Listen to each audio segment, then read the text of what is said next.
नमस्कार, मैं आभा शर्मा जावास आपके सम्मुख पंचतंत्र की कहानियाँ लेकर उपस्थित हुई हूँ।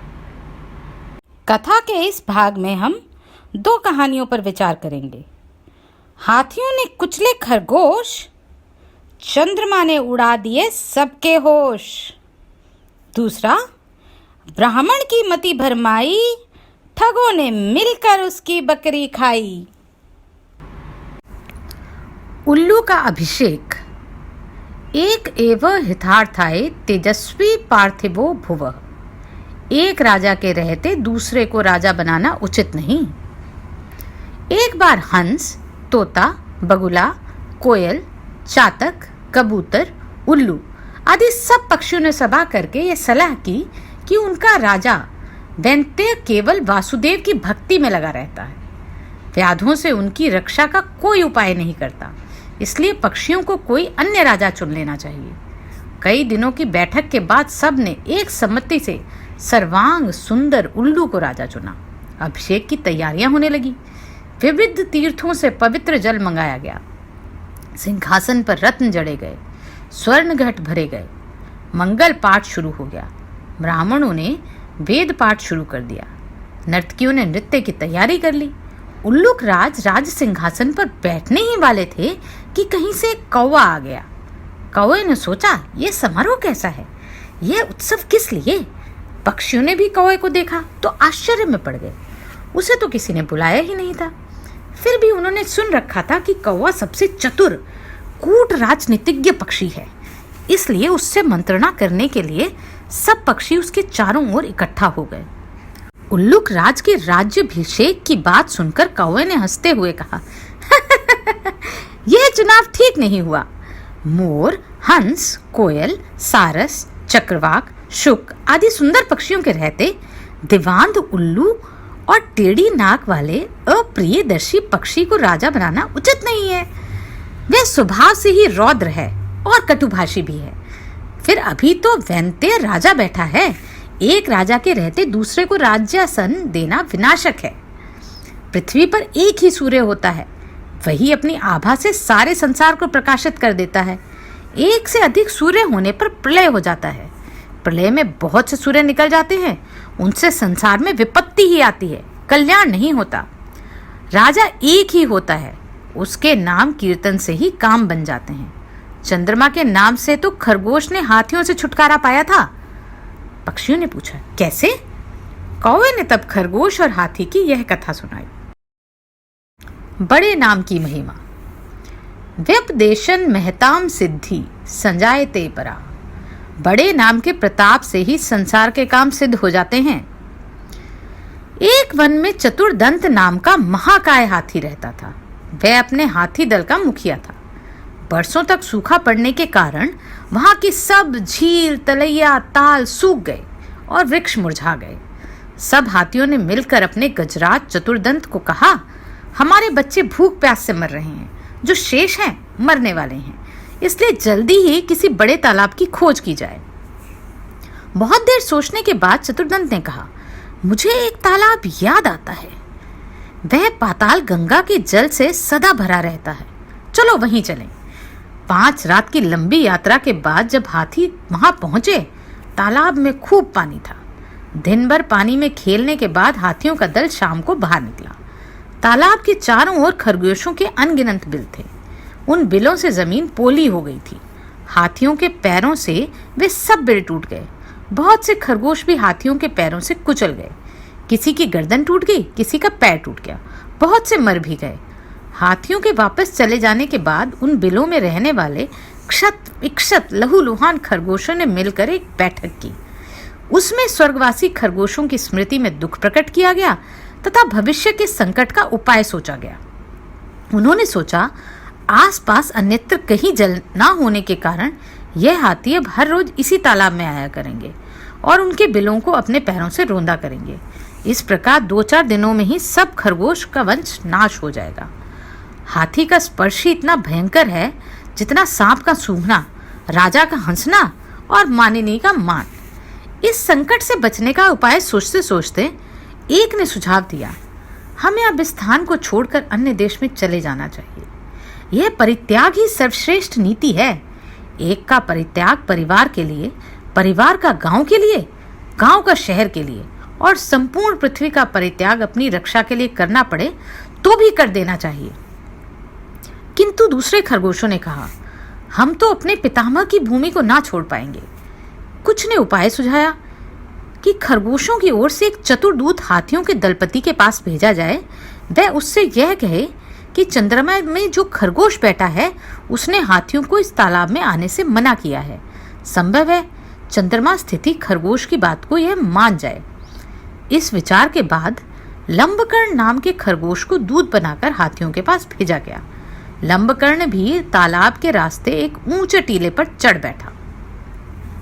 जब हाथियों का झुंड वहां आया तो वह बोला, यह तालाब चांद का अपना तालाब है, यहां मत आया करो। तू कौन है? मैं चांद में रहने वाला खरगोश हूं। भगवान चांद ने मुझे तुम्हारे पास यह कहने के लिए भेजा है, इस तालाब में तुम मत आया करो। जिस भगवान चंद्र का तुम संदेश लाए हो वह इस समय कहाँ है? इस समय वह तालाब में है। कल तुमने खरगोशों के बिलों का नाश किया था, आज वे खरगोशों की विनती सुनकर यहाँ आए हैं। उन्हीं ने मुझे तुम्हारे पास भेजा है। ऐसा ही है तो मुझे उनके दर्शन करा दो, मैं उन्हें प्रणाम करके वापस चला जाऊंगा। लंबकर्ण अकेले गजराज को लेकर तालाब के किनारे पर पहुंचा। तालाब में चांद की छाया पड़ रही थी।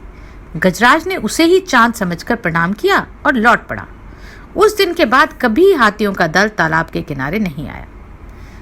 कहानी समाप्त होने के बाद कौवे ने फिर कहा, यदि तुम उल्लू जैसे नीच, आलसी, कायर, व्यसनी और पीठ पीछे कटुभाषी पक्षी को राजा बनाओगे तो शश कपिंजल की तरह नष्ट हो जाओगे। पक्षी ने पूछा, कैसे? कौवे ने कहा, सुनो, यह कथा भी सुनो। बिल्ली का न्याय। नीच और लोभी को पंच बनाने वाले दोनों पक्ष नष्ट हो जाते हैं। एक जंगल के जिस वृक्ष की शाखा पर मैं रहता था उसके नीचे के तने में एक खोल के अंदर कपिंजल नाम का तीतर भी रहता था। शाम को हम दोनों में खूब बातें होती थी। हम एक दूसरे को दिन भर के अनुभव सुनाते थे और पुराणों की कथाएं कहते थे। एक दिन वह तीतर अपने साथियों के साथ बहुत दूर के खेत में धान की नई नई कोंपलें खाने चला गया। बहुत रात बीते भी जब वह नहीं आया तो मैं चिंतित होने लगा। मैंने सोचा किसी बधिक ने जाल में ना फंसा लिया हो या किसी जंगली बिल्ली ने ना खा लिया हो। बहुत रात बीतने के बाद उस वृक्ष के खाली पेड़ के खोल में शीघ्रगो नाम का खरगोश घुस आया। मैं भी तीतर के वियोग में इतना दुखी था कि उसे रोका नहीं। दूसरे दिन कपिंजल अचानक ही आ गया। धान की नई नई कोंपलें खाने के बाद वह खूब मोटा ताजा हो गया था। अपनी खोल में आने पर उसने देखा कि वहां एक खरगोश बैठा है। उसने खरगोश को अपनी जगह खाली करने को कहा। खरगोश भी तीखे स्वभाव का था। बोला, यह घर अब तेरा नहीं है। वापी, कूप, तालाब और वृक्ष के घरों का यही नियम है। जो भी उनमें बसेरा कर ले उसका ही वह घर हो जाता है। घर का स्वामित्व केवल मनुष्य के लिए होता है। पक्षियों के लिए गृह स्वामित्व का कोई विधान नहीं है। झगड़ा बढ़ता गया। अंत में कपिंजल ने किसी भी तीसरे पंच से इसका निर्णय करने की बात कही। उनकी लड़ाई और समझौते की बातचीत को एक जंगली बिल्ली सुन रही थी। उसने सोचा, मैं ही पंच बन जाऊं तो कितना अच्छा है, दोनों को मार कर खाने का अवसर भी मिल जाएगा। यह सोच हाथ में माला लेकर सूर्य की ओर मुख करके नदी के किनारे कुशासन बिछाकर वह आंखें मूंद कर बैठ गई और धर्म का उपदेश करने लगी। उसके धर्मोपदेश को सुनकर खरगोश ने कहा, यह देखो, कोई तपस्वी बैठा है, इसी को पंच बनाकर पूछ लें। तीतर बिल्ली को देखकर डर गया। दूर से बोला, मुनिवर, तुम हमारे झगड़े का निपटारा कर दो। जिसका पक्ष धर्म विरुद्ध होगा उसे तुम खा लेना। ये सुनकर बिल्ली ने आंखें खोली और कहा, राम राम राम राम, ऐसा ना कहो। मैंने हिंसा का नारकीय मार्ग छोड़ दिया है।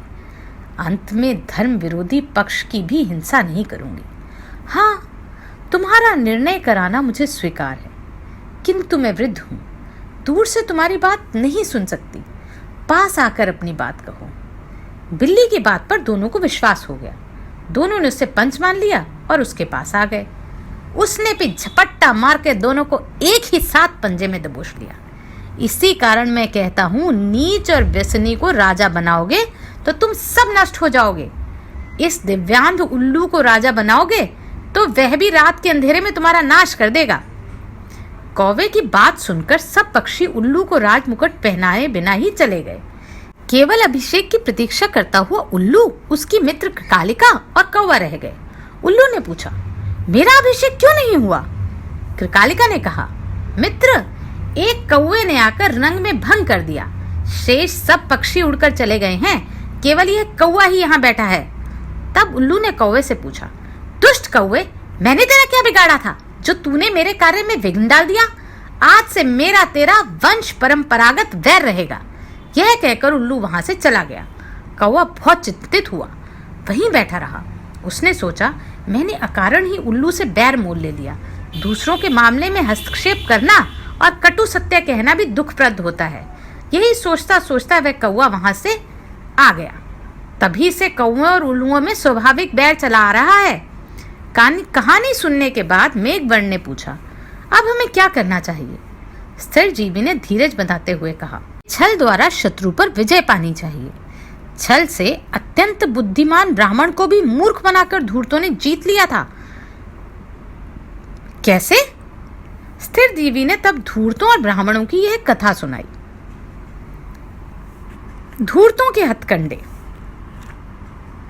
बहुबुद्धि समायुक्ता सुविज्ञाना बलोत्कटान। धूर्तता और छल से बड़े बड़े बुद्धिमान और प्रकांड पंडित भी ठगे जाते हैं। एक स्थान पर मित्र शर्मा नाम का धार्मिक ब्राह्मण रहता था। एक दिन माघ महीने में जब आकाश पर थोड़े थोड़े बादल मंडरा रहे थे, वह अपने गांव से चला और दूर के गांव में जाकर अपने यजमान से बोला, यजमान जी, मैं अगली अमावस के दिन यज्ञ कर रहा हूँ, उसके लिए एक पशु दे दो। यजमान ने एक हृष्ट पुष्ट पशु से दान दे दिया। ब्राह्मण ने भी पशु को अपने कंधे पर उठाया और जल्दी अपने घर की राह ली। ब्राह्मण के पास मोटा ताजा पशु देखकर 3 ठगों के मुख में लोभवश पानी आ गया। वे कई दिनों से भूखे थे। उन्होंने उस पशु को हस्तगत करने की एक योजना बनाई।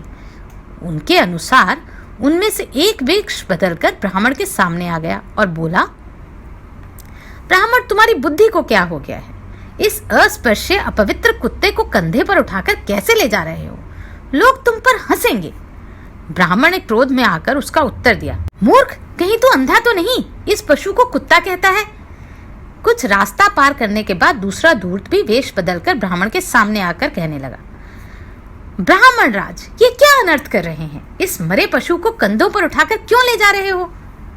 उसे भी ब्राह्मण ने क्रोध से फटकारते हुए कहा, अंधा तो नहीं हो गया तू? इसे मृत पशु बतला रहा है। ब्राह्मण थोड़ी दूर ही गया था कि तीसरा धूर्त भी वेश बदलकर सामने आ गया। ब्राह्मण को देखकर वह भी कहने लगा, छी छी ब्राह्मण, ये क्या कर रहे हो? गधे को कंधों पर उठाकर ले जा रहे हो? गधे को तो छूकर भी स्नान करना पड़ता है। इसे छोड़ दो, कहीं कोई देख लेगा तो गांव भर में तुम्हारा अपयश हो जाएगा। यह सुनकर ब्राह्मण ने उस पशु को भी गधा मानकर रास्ते में छोड़ दिया। वह पशु छूटकर घर की ओर भागा, लेकिन ठगों ने उसे पकड़कर मारा और खा लिया। इसलिए मैं कहता हूं, बुद्धिमान व्यक्ति भी छल बल से पराजित हो जाते हैं। इसके अतिरिक्त बहुत से दुर्बलों के साथ भी विरोध करना अच्छा नहीं होता। सांप ने चींटियों से विरोध किया था। बहुत होने से चींटियों ने सांप को मार डाला। वह कैसे? स्थिर जीवियों ने तब सांप चींटियों की यह कथा सुनाई।